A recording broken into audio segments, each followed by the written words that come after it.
que te olvide, porque si... Nos encontramos ubicados en el local antiguo de la Municipalidad de Vitarte. Son los comentarios de Juan Híjar Rosales, antiguo poblador de es el Vitarte. local que después de haberlo adquirido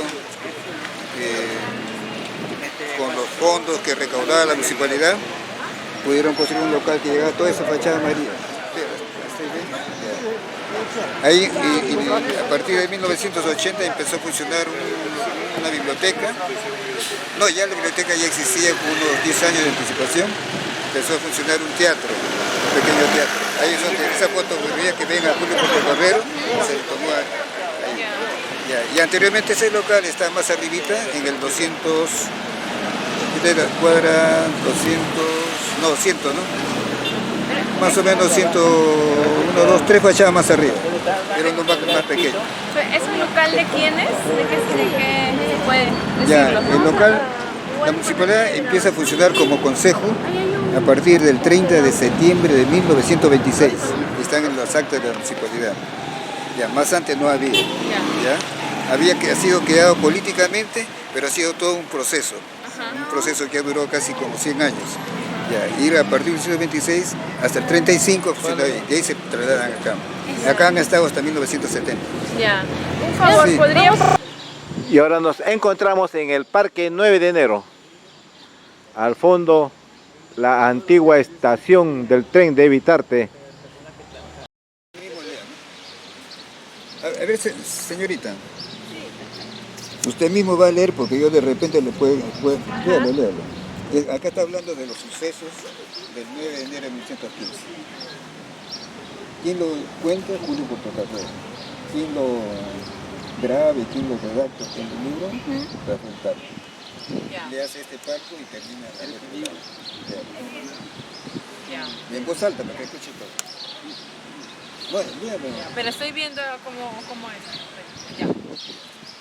En voz alta. Y luego usted lo termina de explicar, ¿no? Claro, es como que sí, pero quiere que termine. A ver. En voz alta.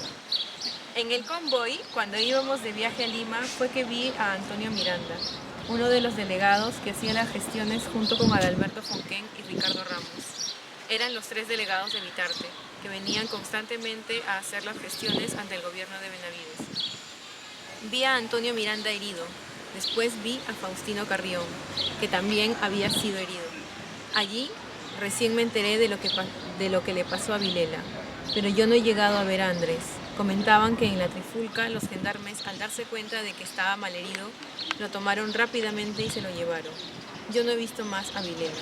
Contaban que cuando empezó el avaliamiento, los soldados buscaban a Juan Híjar, el presidente de la unificación, y ahí es cuando le disparan a Vilela, que vestía un terno del mismo color del que llevaba puesto Híjar. Ya, suficiente. Ya, continúa.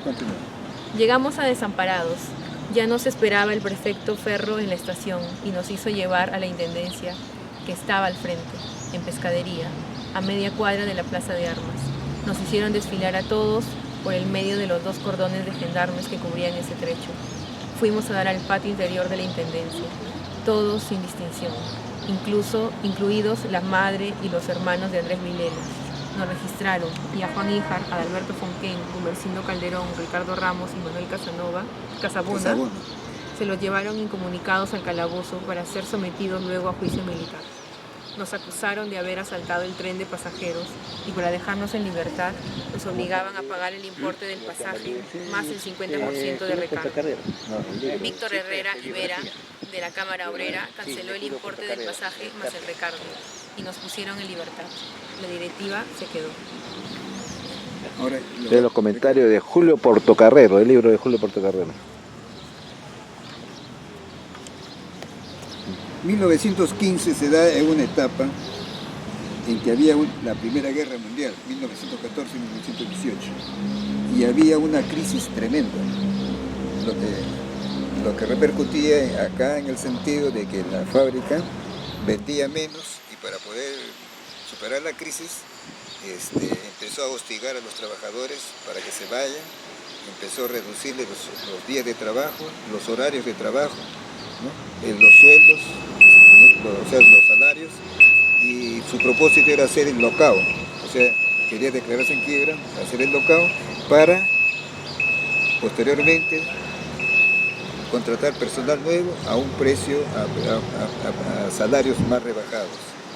A 1915, de enero de 1915, los trabajadores ya habían adquirido un cierto nivel de aumentos y una reducción de horas que llegaba más o menos a las 10 horas por ahí, o algo cercano, ya no eran 16. Entonces, en el transcurso de 1914, el presidente era un tal Ricardo Ramos, si mal no recuerdo. A mi papá lo buscaban cuando la cuestión era de emergencia. Mi papá fue el que ejerció la mayor cantidad de veces la presidencia.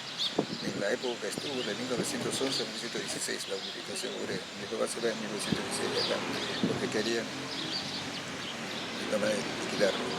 Entonces, el 8 de enero la fábrica pretendía sacar la mercadería para poder venderla en Lima, y los obreros se opusieron y no lograron su cometido. Al día siguiente, ese día, yo tengo el libro de actas, las asambleas eran permanentes. ¿Sabes lo que es asamblea permanente? Todos los días, mañana, tarde y si es posible noche.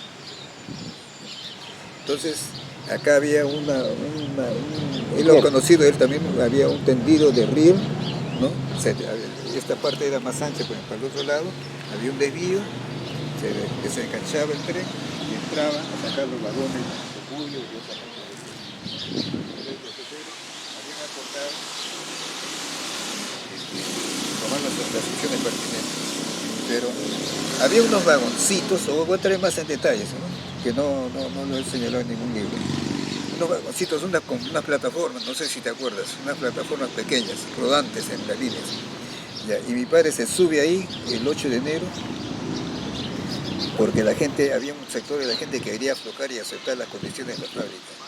Mi padre les hace recordar de que había que cumplir con los acuerdos de la asamblea de tal fecha y ir hasta las últimas consecuencias, si no iba a ser así, iban a ser despedidos, iban a sufrir ellos y su familia, sus hijos. Entonces, enterado la empresa, se sabe porque mi papá decía que siempre hay traidores, ¿no? Siempre hay Judas, hay gente que lleva y trae. Ya, le dicen, Juan, te quieren matar. Ya. ¿Y qué es lo que había sucedido? Que al sargento Molina, Óscar Molina creo que se llamaba, le dieron ese objetivo. Y él, para matar de sangre fría, estaba un poquito guasqueadito. Llega el 9 de enero en la mañana, serían las 11 más o menos, el tren se estaciona ahí, pretenden entrar, y según el acuerdo de asamblea, tenían que estar, acá esto estaba llenecito, los 200 y pico de obreros que estaban comprometidos en los micros, llenecito, con sus mujeres, sus hijos. Ya, el acuerdo era que los obreros tenían que estar tendidos o sentados en el riel para impedir que pase. Pero llegó las horas de los hechos, el tren estaba, y cuando ven la gente no había. Entonces me cuentan algunos testigos de la época. ¿Te acuerdas la mamá de Rigoberto Felandro? La señora, ¿cómo se llama? ¿Su nombre? No, yo lo tengo anotado. ¿No? Ya. Empezó a carajearlo, fue cobarde de mierda, maricón, etcétera, etcétera. Ya. ¿Y quiénes eran los que estaban sentaditos? Eran los niños. Y entre eso estaba Justina Híjaro, que hice una fotografía que tenía 9 o 10 años. Yo todavía no nacía, yo nací el 37 en Huacho. Estaban sentaditos, agarra y papá, la saca y se va por la calle Esmeralda, que es la calle que abajo, donde está. Él que baja en ese momento y los soplones le dicen, ahí va el presidente. Cuando le dicen, ahí va el presidente, a mi papá lo conoció por el apellido del presidente. Ya no está a la vista del comisario Molina. Y sube en ese momento Andrés Vilela, de la misma talla, tendría pues 18, mi papá tendría pues 28, pero como era delgado, parecía todavía un muchachón. Sube Andrés Vilela vestido de pies a cabeza, usaban en ese tiempo un sombrero chico, le llamaban Sarita, igualito. El sargento Molina lo ve y empieza a mandar 5 disparos de mate. Está en la crónica, él lo tiene, la crónica del 10 de enero del día siguiente, del 10 de enero del 16. 5 cuando la policía quiere dispersar un grupo de revoltosos, dispara cosas así, ¿no es cierto? Pero si a un objetivo le mandan 5 balazos, era para matarlo, pues, pensando que era el presidente. y la masa no se chupa y siguen disparando. Total, mi papá regresa después de dejar al final de la calle, regresa, y cuando está entrando ahí encuentra que uno de los obreros le había, eso no está en los periódicos, no está en el informe policial, pero mi padre me lo contó, que un obrero le había arrebatado un fusil a los carabineros, a los gendarmes, le había arrebatado dispuesto a disparar. Mi padre lo impidió, dijo no, que eso iba a ser peor. Pues, en ese mismo momento Andrés Abelindo Cáceres baja y dice alto al fuego, alto al fuego, y ahí terminó. El informe policial señala que hubo 5 baleados, 4 obreros, 3 muertos y uno levemente herido, un tal Barreto, creo que se apellidaba, que era del Callao. Y era joven, su mamá vino y se la llevó, ya nunca más se supo de él. Los otros murieron. Primero Andrés Guinilla y Miranda y Rocino Carrión, con el correr de los meses, a causa de las heridas, fallecieron. Y el reporte policial está en el periódico, hay un informe policial y hay un informe también de la Unificación Obrera, de los testigos, que los periodistas de la crónica le entrevistan en el hospital. El informe policial señala que uno de ellos tenía un revólver y tenía, ¿cómo se llama? Armas cortas. Había un policía herido. O sea, uno de los baleados era un herido, o sea que alguien de los obreros había contestado el fuego, ¿no? Así es. Sí, pero digo la pregunta. Y por eso se llama este lugar Plaza 9 de Enero. Claro, ya, esto repercutió, como era la fábrica más grande que había en el Perú, repercutió en Lima, ¿no? Asumió la defensa el alcalde, se llamaba Carmona, se llamaba el alcalde de esa época, y algunos congresistas de la época, ¿no? Y trascendió internacionalmente. Por eso es que Vitarte, yo tengo en la literatura al respecto, lo consideran junto con Manchester y Chicago las 3 ciudades mártires por la jornada de las 8 horas a nivel internacional. Están ustedes en un lugar histórico. ¿El paradero de estación? Estación. Mira. Ah, la boletería. Antigua estación del tren de Vitarte. Oye, ¿vas a sacar para Lima o para Chusica?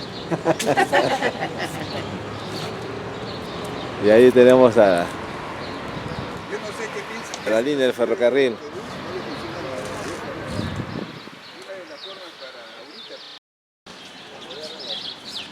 Ahora continúa por la calle Esmeralda, Parque 9 de Enero, calle Esmeralda. Antiguo local de la Universidad Popular Manuel González Prada, en la calle Esmeralda. Ahí está la señora. En la cooperativa de vivienda 26 de mayo de Vitarte.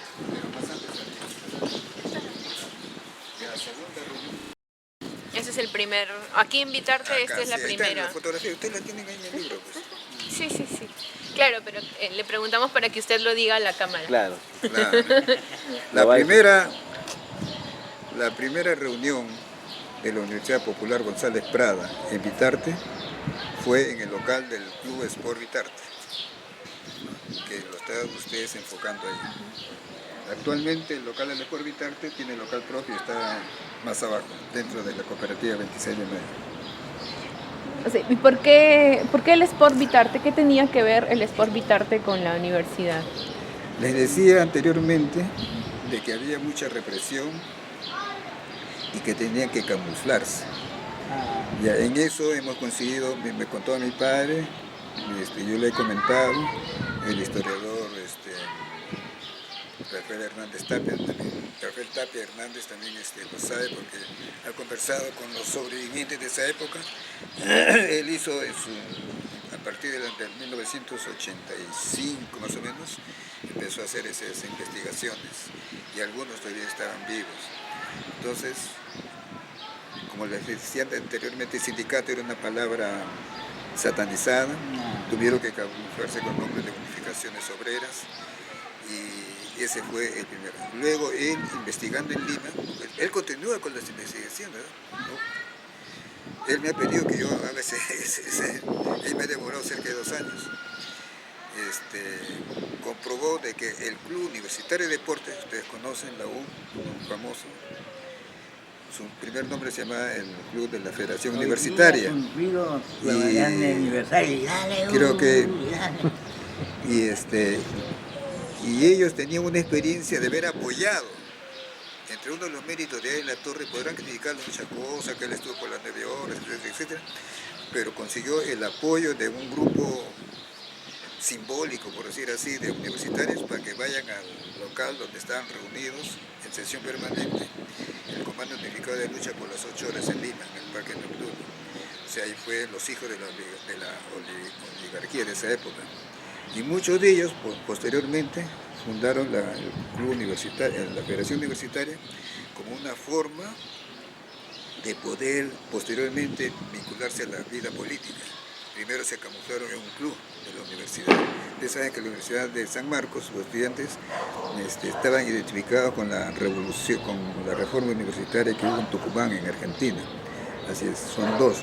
Y en 1935, de una etapa de 7 años donde había una feroz persecución contra lo que era apristas y comunistas, a raíz de la muerte de Sánchez Cerro, los dirigentes, los obreros de Vitarte que estaban vinculados de alguna manera a las reivindicaciones sociales y políticas, acordaron fundar el Club Chacarita Vitarte, cuya chompa es rojo, un color simbólico, donde toditos eran apristas. Yo he sido del Chacarita, el único aprista que no era yo. Y después ha venido una institución que se camufló en la época de Odría, en 1954, fundada el 1 de enero, acá en Vitarte, el 1 de enero de 1954, se llamaba Centro Cultural Vitarte. Los apristas estuvieron ahí, la mayoría de los socios eran apristas, pero después cuando consiguieron la legalidad, como el gobierno de Manuel Prado y Barteche, se desvincularon y prefirieron apoyar a sus locales públicos ya habían obtenido la libertad de poder desenvolverse políticamente. Así fue, y el Centro Cultural entonces asumió una posición de izquierda y actuó hasta 1968. Así es, en el Perú han tenido que camuflarse las instituciones para poder de alguna manera cumplir con algunas funciones mínimas. Ahora estamos frente al local de la cooperativa de vivienda. En consonancia con su política de ver por los intereses de la clase trabajadora, acordaron formar la cooperativa de consumo, o sea, una bodega cooperativa a precios por debajo de lo que vendían las tiendas particulares. Y esto fue el local de la cooperativa. Actualmente, la cooperativa, después de unos 30 años de funcionamiento, cesó y actualmente el local de la cooperativa de vivienda 26 de mayo. Local donde funcionó el primer cine de Vitarte y también funcionó la Universidad Popular González Prada. 4 días a la semana. Era día lunes femenino le llamaban,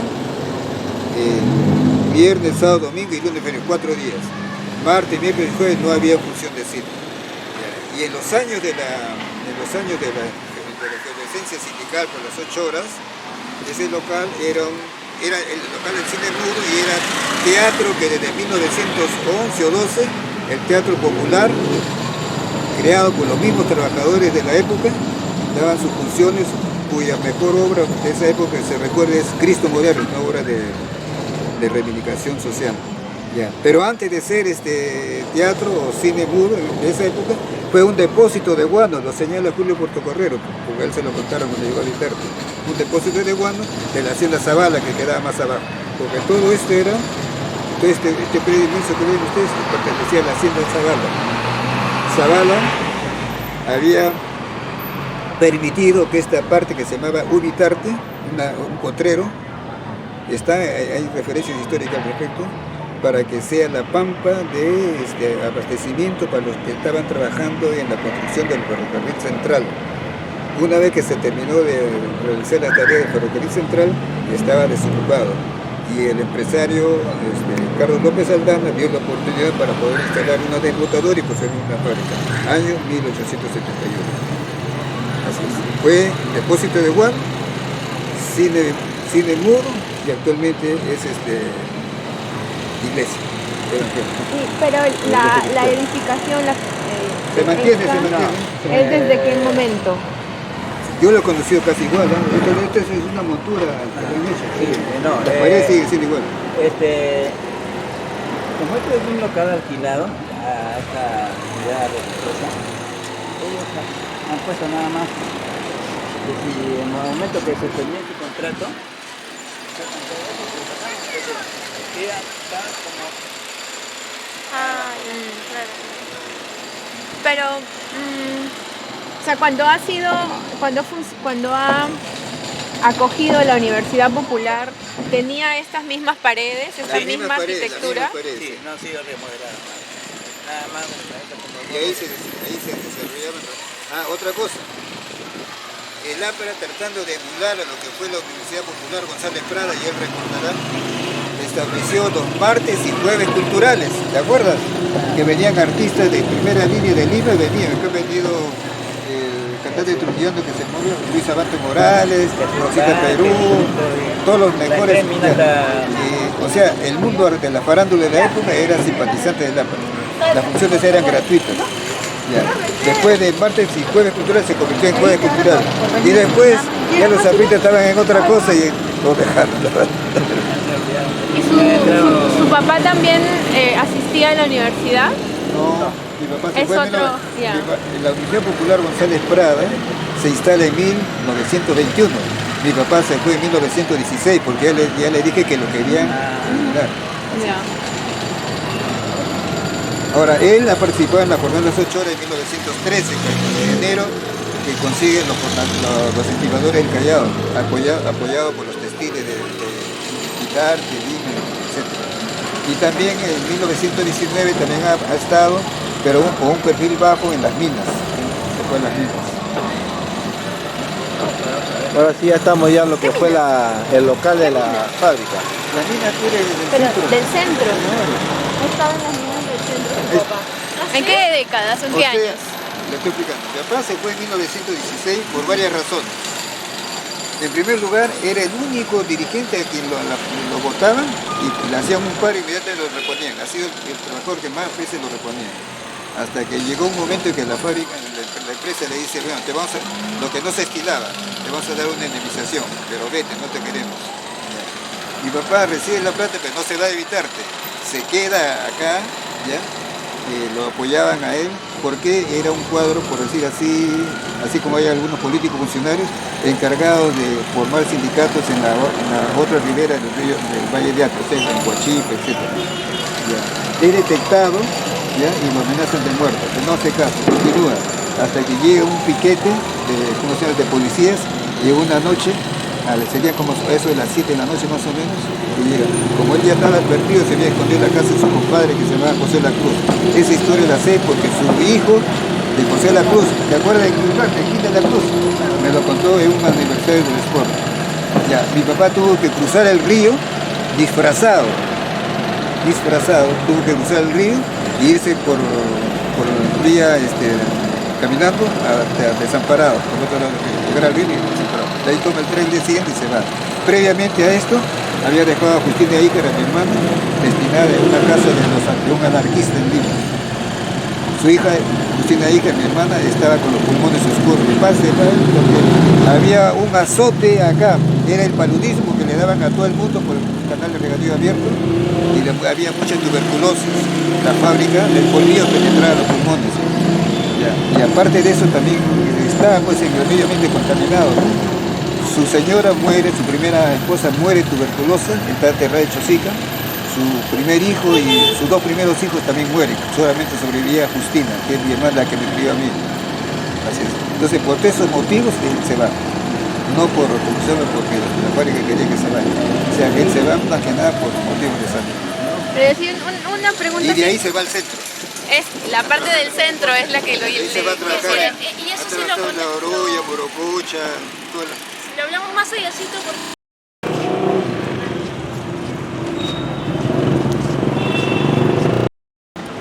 Porque le guían al 26. Antigua Capilla Santa Rosa, dice. Ya. Al respecto yo les puedo dar alguna información porque he conversado con gente antigua. Por el lado de mi padre mucha gente me conoce y me han informado referente a esta iglesia. En un primer lugar, los anarquistas casi todos eran ateos. No permitían la instalación de la iglesia. Posteriormente, la población en su mayoría, que era de descendencia de gente que creencia en la religión católica, fue aceptándose. Hay algo que quiero mencionarle que no se debe. Si ahorita hay libertad de cultos, si ahorita hay los derechos de la mujer, si ahorita las mujeres votan, si ahorita hay lo que se llama el seguro social para los trabajadores, jubilación, indemnización, salario dominical, etc. Todas esas banderas vienen desde la época de los anarquistas en el Perú. Y muchas de esas cosas que yo le he mencionado vienen de la época de la Revolución Francesa, el derecho de la mujer sobre todo. Luego, acá en el Perú, si ustedes analizan la historia, lean las constituciones, todas las constituciones, se van a dar cuenta que no había tolerancia de cultos, había una imposición de la religión católica. Y contra eso es que unos eran ateos y la mayoría de los luchadores sociales eran anticlericales, que es otra cosa. O sea, pueden creer en Dios, pero no en las instituciones religiosas. ¿Entiendes? Entonces, en 1928, a pedido de la mayoría de los trabajadores de esa época, Vitarti ya no quería esa pequeña capilla que había dentro de la fábrica, sino una capilla más grande. Y se construye esto. Ahora, había una iglesia que venía de la época de los primeros años de la República, de la época del virreinato, que estaba en Ate, pero con el terremoto de 1940, esa iglesia se derrumbó. Lo que pudieron rescatar los libros de los nacimientos, ¿no?, era acá. ¿Por qué? Porque la iglesia en ese tiempo registraba el nacimiento, necesitaba para los más creyentes el bautismo, bueno, todos eran bautizados, ¿no?, la confirmación a lo que querían, el matrimonio y también los fallecimientos. Recién cuando se instalan las municipalidades en el Perú, poco a poco, ya se crea el registro civil y se instala el libro de actas, de nacimientos, y como también de defunción, como también de matrimonio secundaria municipal. Entonces, esta iglesia, aunque les parezca mentira, el pueblo, todos los pueblos, estamos en un país que fue colonia de España, todos los pueblos tienen un patrón o una patrona. El patrón religioso de Vitarte es Santa Rosa. Muy a posteriormente, en 1948, se instala la Hermandad de la Ciudad de Milagros, que la patrona es Santa Rosa. Así es. Por eso la iglesia se llama Santa Rosa. Ya.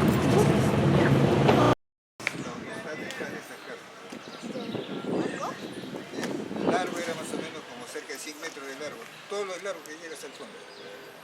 Era una cancha deportiva que lo único irregular que tenía era que debía ser de sur a norte, en este caso eran los arcos este y oeste. ¿Por qué debe ser sur a norte? Porque el sol no debe empañar a los arqueros, pero acá la fábrica lo habían impuesto así. Ahora quiere saber sobre la fiesta de la planta. Primero hay la torre y después José Carlos Mariatti tuvieron la conducción de la Universidad Popular González Prada, ¿no? Y entre uno de sus logros fue la arborización de algunas zonas. No solamente plantaron un árbol, varios árboles. Y también, como tenían vínculos con el deporte en Lima, con los cuadros más pintados de Lima, empezaron a establecer una fiesta que le llamaban la fiesta de la planta, primero, en la época que estaba en la torre. Ahí la torre después lo deportaron. Entonces Mariatti, que era un ideólogo más profundo, le da el nombre de las Esparticadas. Está en el libro de Julio Portocarrera, el libro Las Esparticadas. ¿Por qué? Porque Espartaco es el hombre que mueve los cimientos del Imperio Romano, que al final se derrumba. Fueron dos hombres que, según los analistas modernos de la historia, contribuyeron a traer abajo al Imperio Romano. Jesús de Nazaret, conocido como Cristo, desde el punto de vista místico, al señalar de que todos los hombres son iguales ante Dios y que era imposible que un rico entre, era más fácil que entre un camello por el ojo de una aguja que un rico entre al cielo, ¿no? Estaba cuestionando el sistema y Espartaco se revela con armas en la mano, ¿no? Contra la esclavitud. O sea, estos hombres trajeron a la larga, sentaron las bases para traer a la larga el fin del sistema esclavista de producción que había en la época, ¿no? Y luego viene la época de la Edad Media. Entonces, Mariátegui se identifica con esa posición de Espartaco y a los juegos del proletariado en todas sus variantes, voleibol, fútbol y otras bochas, etcétera, le da el nombre de las esparticadas, que se han estado realizando hasta 1930 más o menos. Luego ya viene una etapa de que el Estado empieza a reprimir al movimiento izquierdista. Una pregunta, ¿y si pudiera explicar en qué consistía, cuál era el programa de la fiesta de la planta? Se aprobaba ¿Quiénes venían? Se aprobaba en una asamblea del sindicato, pues, ya había sindicato, se aprobaba. Ya, entonces se invitaban a los clubes. Y acá en Vitarte habían buenos futbolistas, algunos jugaban en los equipos de primera división en Lima. Uno de ellos fue Juan Carranza, el chino Carranza. Y No, si pudiera dejar de mover la llave porque se escucha en el... Ya, y entonces venían acá la Federación de Choferes, venían los mejores equipos de Lima a jugar acá para esas épocas. Así era. Y venían también intelectuales, poetas. También venía pues la famosa poeta, ¿cómo se llama? Magda Portal, ¿no? Una pregunta, Sí. Una pregunta, Sí. ¿cuál era la importancia a nivel ideológico de la fiesta de la planta? Era primeramente confraternizar. Segundo, con motivo de habían discursos en la cual había la identificación, la crítica del sistema, etcétera, etcétera, ya sea a través de discursos o a través de poesías. Y era publicado muchas veces en los periódicos de la época. Confraternización entre los obreros. Entre los obreros, la solidaridad. Entre los obreros y la clase estudiantil. Eso era entre obreros, pero también entre intelectuales. Claro, Podría volver los a hijos decir del pueblo, pues, los hijos del pueblo. O sea, las clases dirigenciales, pues. O sea, venían los intelectuales de la época. Ya mencionaba a Magda Portal, venían otras personas importantes de la época también. Hay fotografías al respecto. Está en el libro de Julio Portocarrero. ¿Qué día se hacía la fiesta Creo de la que eran planta? a fin de año. O sea, se hacía con el propósito de... O sea, tenía un propósito, suplantar a la Pascua de los católicos.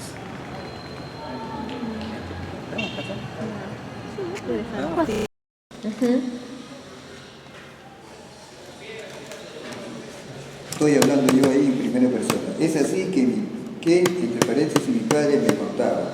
En los primeros días de abril de 1916 se retira definitivamente de Vitarte. No me dio más detalles. Los padres siempre ocultan algo.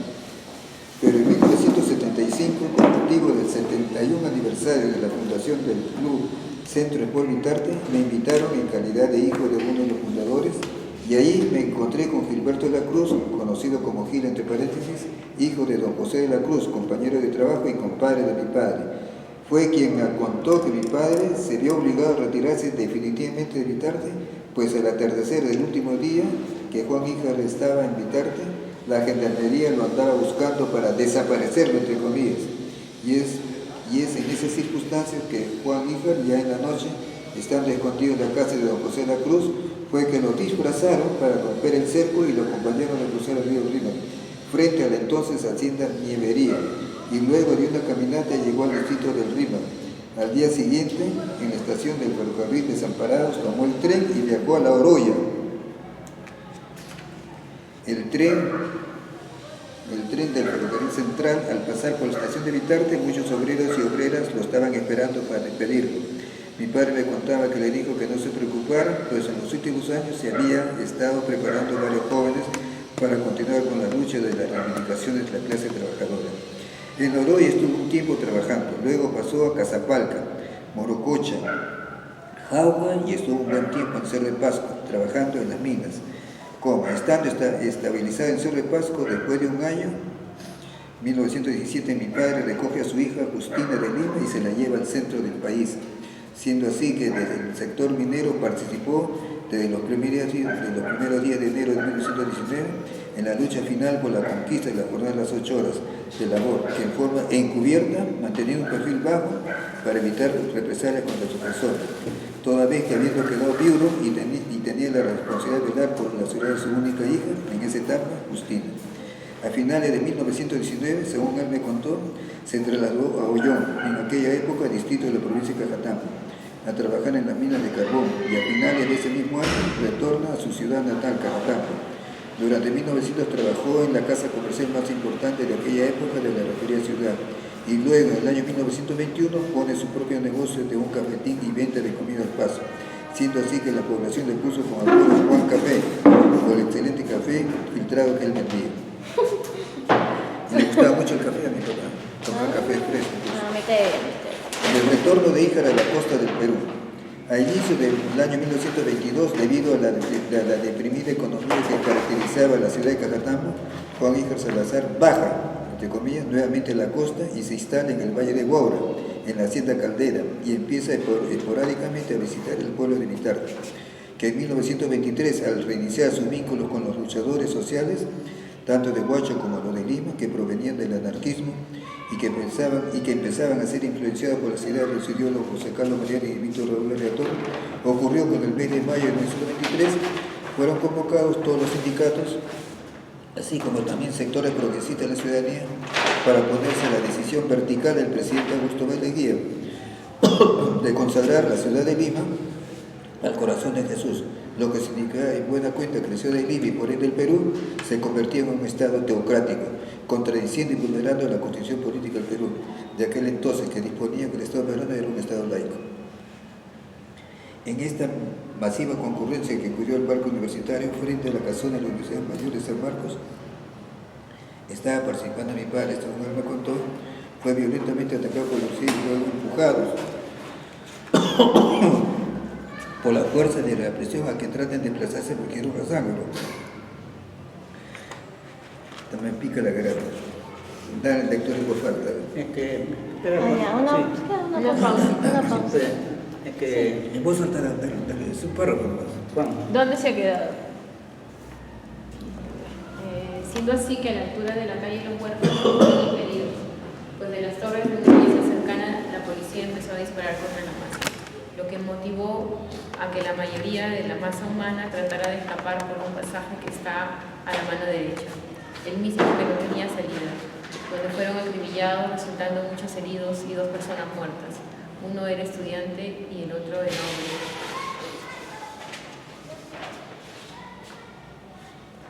Continúa. Pero, yo le quisiera hacer una pregunta. Sí. Estando él ya fuera de Vitarte, en estos otros lugares, ¿no?